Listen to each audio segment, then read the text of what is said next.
एक धर्मदास नाम के श्रद्धालु अपनी साधना करते हुए अपने पूज्य गुरुदेव के अनुसार जो मार्गदर्शन उसे प्राप्त था, सर्व क्रियाओं को करते हुए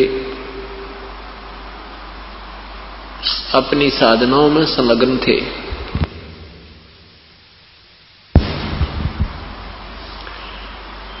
पवित्र हिंदू धर्म में जन्म होने के कारण सेठ धर्मदास जी श्री ब्रह्मा जी, श्री विष्णु तथा श्री शिव जी के गुणगान किया करते थे। ब्रह्मा तथा विष्णु तथा शिव जी की पूजा विशेष किया करते थे। हरे राम हरे कृष्ण, ओम नमः शिवाय, ओम नमो भागवते वासुदेवाय, ओम आदि मंत्रों का भी जाप करते थे। हरे राम हरे कृष्ण आदि भी जाप करते थे। विष्णु पुराण का पाठ करते थे। गीता जी का नित्य अध्ययन करते थे, स्वाध्याय करते थे। एकादशी का व्रत करते थे। गुरुदेव के बताए अनुसार 68 तीर्थों पर भी भ्रमण के लिए वो घूम रहे थे।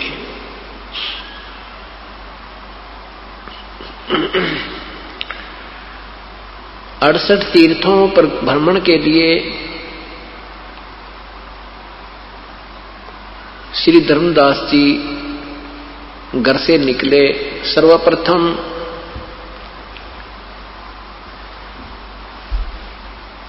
मथुरा में पहुंचे। मथुरा में जिस तालाब में, जिस जोहड़ में भगवान श्री कृष्ण स्नान किया करते थे, वहां जाकर के ये माना जाता है कि यहां स्नान करने से जीव का कल्याण होता है। उसके बाद फिर वृंदावन जाते हैं। वृंदावन के अंदर गोवर्धन की फेरी देते हैं, गिरिराज की फेरी देते हैं।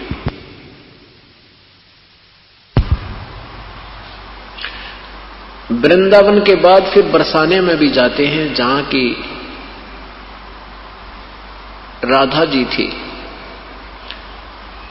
ये मथुरा जाने वाले उस तीर्थ का लाभ बताते हैं कि ये सब क्रियाएं करने से उसको बहुत लाभ होता है। इसी दृष्टिकोण से श्री धर्मदास जी मथुरा के अंदर पहुंचे। उस तालाब में स्नान किया। स्नान करके बाहर कुछ स्थान को गाय के गोबर और मिट्टी मिलाकर के स्वच्छ किया, उसको लीपा, प्लस्तर किया, मड प्लस्तर किया।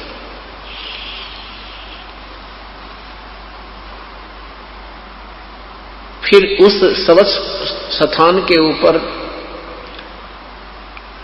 भगवान का एक चित्र रखा, जिसको शालग्राम कहते हैं। श्री कृष्ण जी का एक चित्र, उसको जैसे पीतल का, उसको नहाया, पूरे उस तालाब से के जल से स्नान कराया, उस चित्र को, तस्वीर को।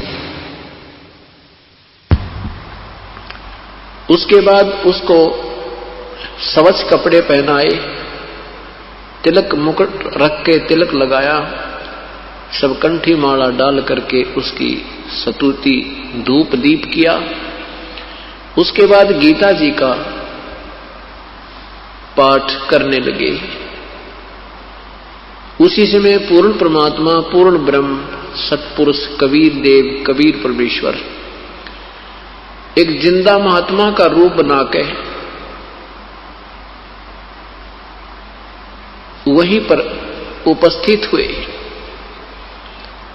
जिंदा महात्मा कौन होते हैं? मुसलमान धर्म के अंदर एक विशेष वेशभूषा होती है, काला एक कोट होता है, काला ओवरकोट जो घुटनों से भी नीचे तक का होता है उसको चोगा भी बोलते हैं। वो काला एक कोट पहने हुए और सिर पर काला टोप पहने हुए, लंबे से चोटे का, ऐसी वेशभूषा वाले साधक को जिंदा महात्मा बोलते हैं। जिंदा महात्मा की वेशभूषा में परमेश्वर धर्मदास जी जो अपनी साधना कर रहे थे उससे कुछ दूरी पर विराजमान हो गए, बैठ गए। धर्मदास जी ने देखा कि एक साधु आपकी क्रिया को बड़े गौर से देख रहे हैं। ऊंची आवाज में गीता जी का पाठ करने लगे।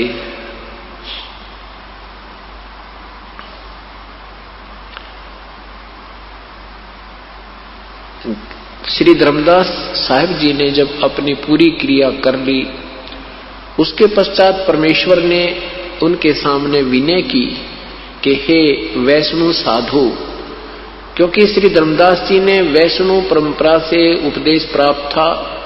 श्री रूपदास जी उनके गुरुदेव थे। वैष्णव परंपरा के संत साधु साधक की क्या पहचान होती है कि गले में एक तुलसी का एक ही मनिया होता है, मोटा सा तुलसी की लकड़ी का एक मनिया होता है, मणका, और उसको गले में सूत के धागे में डालकर लटकाए रखते हैं। उससे पहचान होती है कि ये वैष्णव परंपरा से उपदेश प्राप्त प्राणी है। मस्तिष्क पर तिलक लगाना ये भी वैष्णव परंपरा के साधुओं का ही प्रमाण पहचान होती है। उस पे 3 तिलक लगाते हैं।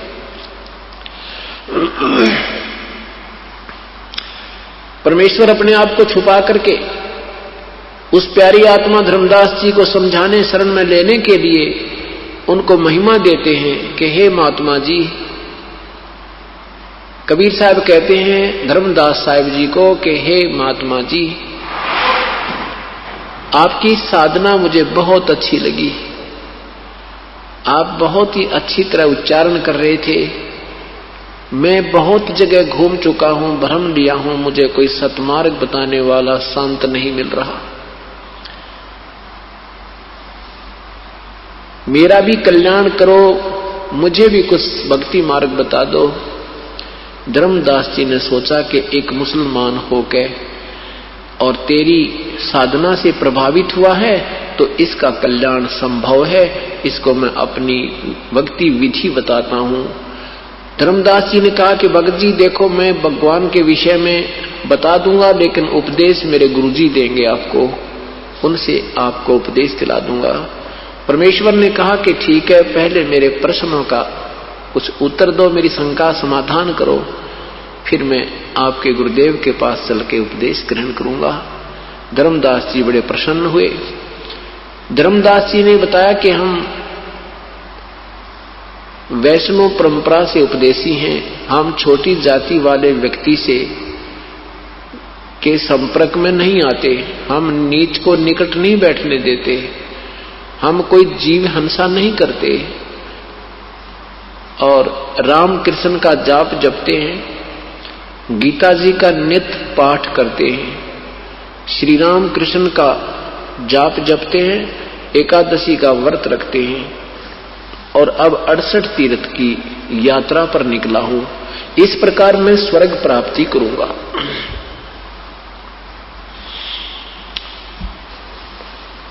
परमेश्वर ने कहा ठीक है महात्मा जी, मैं कुछ शंका समाधान के लिए प्रश्न करना चाहता हूं। धर्मदास जी ने कहा शौक से कीजिए, शंका समाधान नहीं होगा तो आप कैसे भक्ति कर पाओगे। परमेश्वर ने कहा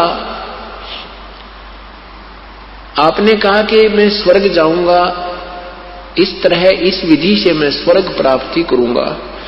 आप स्वर्ग के अंदर कितने दिन रहोगे संत जी?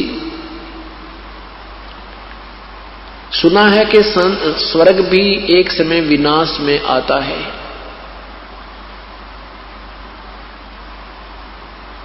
और ब्रह्मा विष्णु महेश को भी अविनाशी नहीं बताया। ब्रह्मा विष्णु महेश भी नाशवान प्रभु हैं, इन्हीं की जीवन हिस्ट्री, जीवन चरित्र अर्थात पुराणों में वर्णन है।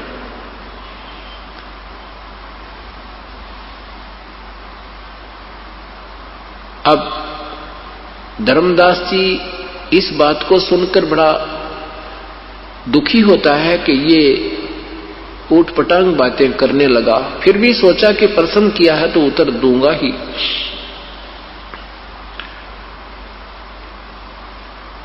धर्मदास जी से परमेश्वर ने कहा कि देखो 8वें अध्याय के, गीता जी के 8वें अध्याय के 16वें मंत्र में लिखा है कि ब्रह्मलोक से लेकर और नीचे तक के सारे लोग पुनर्वर्ती में हैं, अर्थात इनको ये नाशवान है, इनके प्राणियों का जन्म मृत्यु होता रहता है।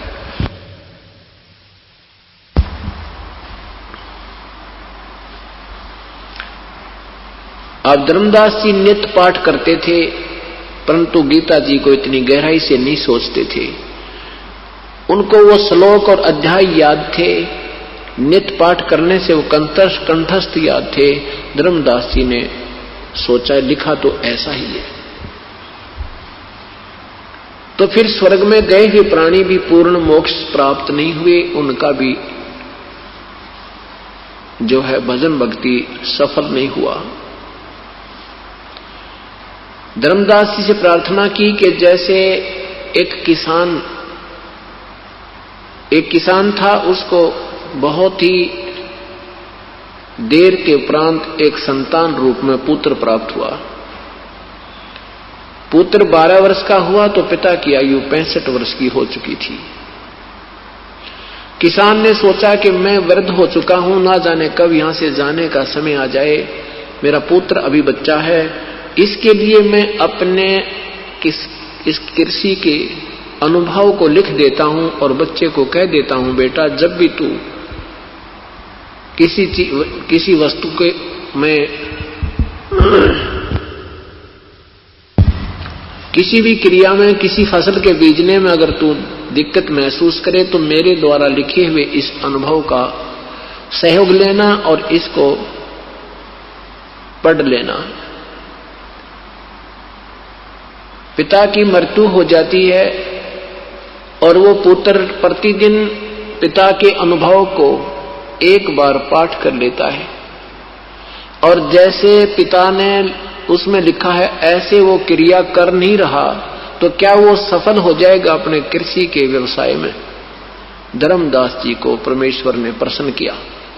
धर्मदास जी ने कहा कि ये तो हो ही नहीं सकता, वो तो जैसा उसके पिताजी ने अनुभव लिखा है ऐसे वो पुत्र करेगा तो उसकी फसल तैयार होएगी। प्रभु ने कहा कि ठीक इसी प्रकार प्यारी आत्मा, जो गीता जी में लिखा है ऐसा आप करोगे तो आपको प्राप्ति होगी, जो भी आप उद्देश्य रखते हो। और यदि गीता जी के पाठ को नित्य करते हो, उसके विपरीत क्रिया करते हो तो आपको क्या मिलेगा? सफलता या असफलता? धर्मदास जी चुप हो गए।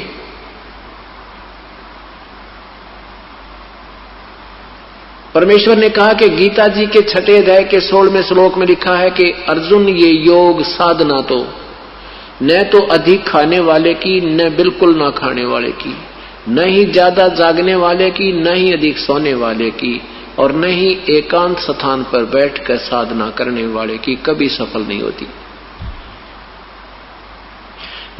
बिल्कुल न खाना, व्रत रखना, एकादशी के व्रत न केवल जलपान करते हैं, वो भी शाम के समय थोड़ा सा, नहीं आहार नहीं करते।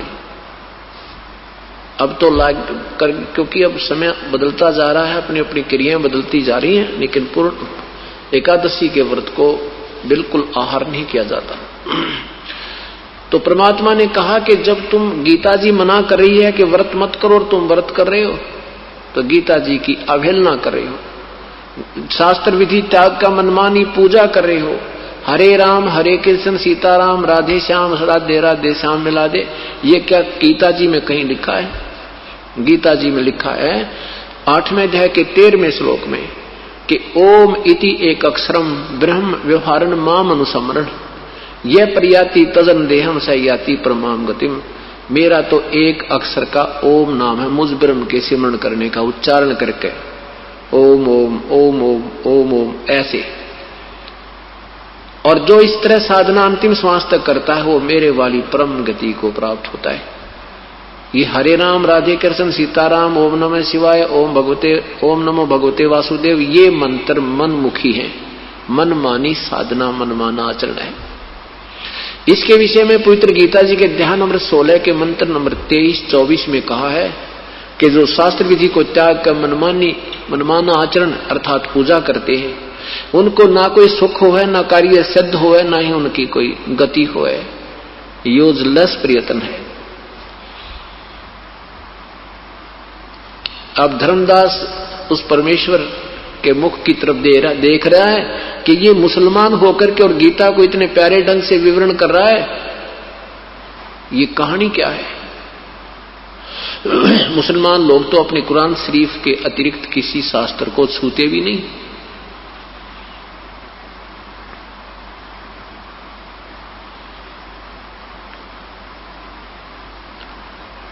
अब इस सब प्रश्नों का उत्तर नहीं दे पा रहा है और अंत में क्षुब्ध हो जाता है। दुखी होकर के धर्मदास सोचता है कि मुसलमान है, इसने कहीं से सुन लिया होगा किसी से और हमारे हिंदू धर्म की बेइज्जती करना चाहता है। इस बात से दुखी होकर क्रोधित होकर धर्मदास ने कहा कि जिंदा जबान संभाल कर बात करना। आप मेरे गुरु बनना चाहते हैं या मेरे से कुछ प्रश्न ज्ञान प्राप्त करना चाहते हैं? इतना जब उन्होंने कहा तो परमात्मा अंतर ध्यान हो गए, अदृश्य हो गए, उसके सामने से एकदम गायब हो गए। अब धर्मदास जी भयभीत हो गए कि ये तो कोई देव पुरुष था, ये कोई सिद्ध महात्मा थे और प्रश्न जो कर रहे थे वो बिल्कुल कांटे के थे। अपनी नादानी और नालायकी पर पश्चाताप करते हैं कि ऐसे महापुरुष के साथ मैंने ऐसा बदव्यवहार नहीं करना था, दुर्व्यवहार नहीं करना चाहिए था।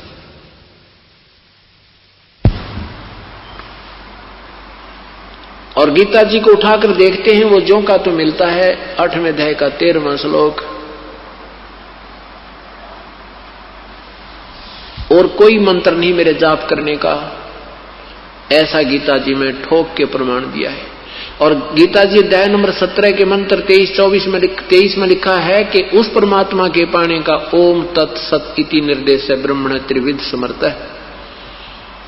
उस परमात्मा के पाने का तो वो 3 मंत्र का जाप है। ओम तो सीधा ही है, तत्सत सांकेतिक है।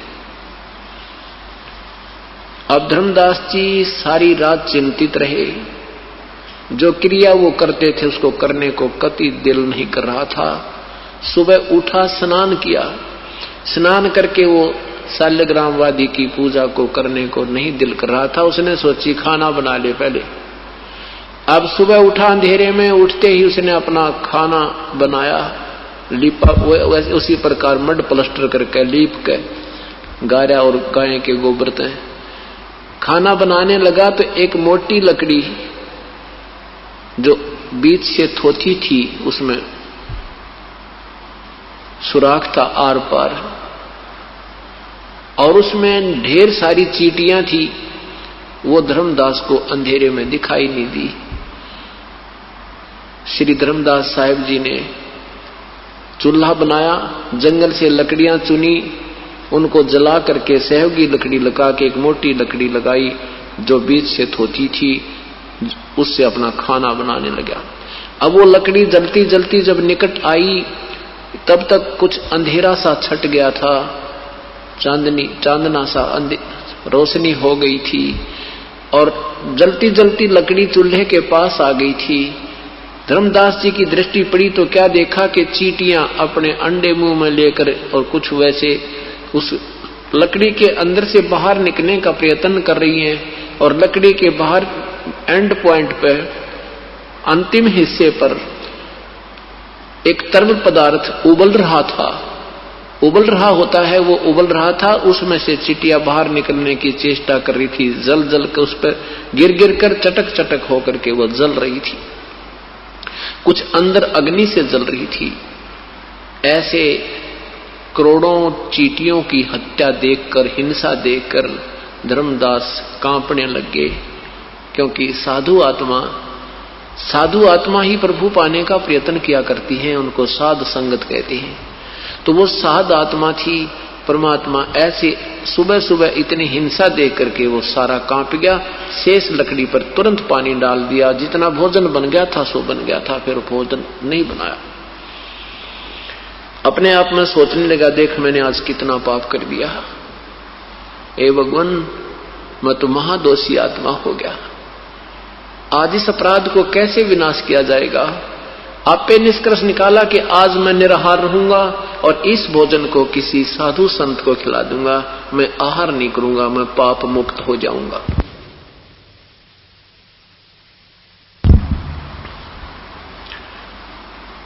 उस सारे भोजन को उठा करके धर्मदास जी चल पड़े संत की तलाश में। वही पूर्ण परमात्मा, पूर्ण ब्रह्म, सतपुरुष एक साधु भेष बनाकर, जैसे हम साधु मानते हैं, हमारी जो दृष्टिकोण बना हुआ है कि लाल कपड़े हो, भगवा बाणा हो, गले में एक माला हो, माथे पर तिलक हो, जटा बड़ी हो या मूड मुड़ा रखा हो या कोई ऐसी क्रिया हो, तो हम उसको संत मानते हैं। ये हमारा दृष्टिकोण है। लेकिन परमात्मा के लिए ये दृष्टिकोण नहीं है, ये तो ऊपरी दिखावा है। जिसमें सतभक्ति और सतज्ञान है वही साधु होता है, वो चाहे कैसी वेशभूषा में। धर्मदास जी की दृष्टि पड़ी के सामने साधु बैठा है, उनके चरणों में प्रणाम किया और आहार रख दिया सामने और कहा प्रभु भोजन पाओ। हे महात्मा जी आहार करो, आपको भूख लगी होगी। परमेश्वर ने कहा हां धर्मदास जी मुझे भूख लगी है, धन्य हो, धन्यभाग, धन्यवाद हो आपका। अब धर्मदास जी ने सोचा कि ये व्यक्ति मैंने कभी देखा नहीं, इसने मुझे नाम से पुकारा है। सोचा कि मैं बहुत बड़ा सेठ हूं, भंडारे करता रहता हूं, ये कभी भंडारे में आया होगा, मैंने इसको दान दक्षिणा दी, इस करके मेरा नाम जानता होगा। आप पे आप मन में ऐसा सोचकर कहा प्रभु भोजन पाओ।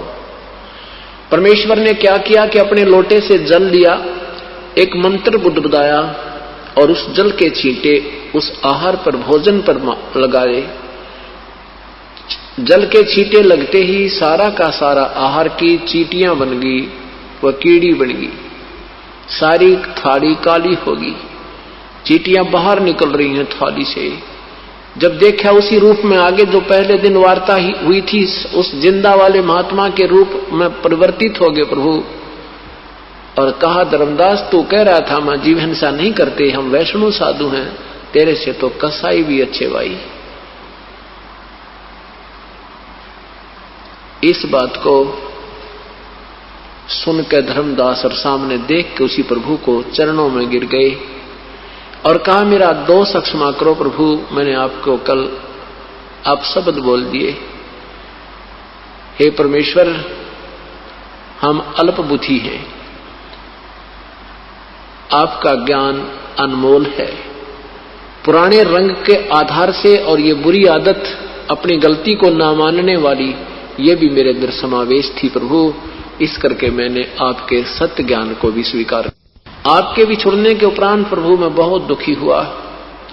हे परमात्मा मुझे नींद नहीं आई रात्रि में, हे मालिक मुझे और ज्ञान सुनाओ, मुझे और मार्ग बताओ, मेरी इच्छा हो गई है। सचमुच आपने जो बताया वही अब गीता जी को मैंने पुनर्देखा।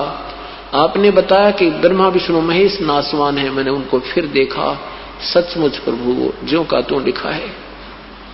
हे परमात्मा ये ज्ञान आज तक हमें किसी ने नहीं बताया। तब पूर्ण परमात्मा समझाने लगे उस प्यारी आत्मा को।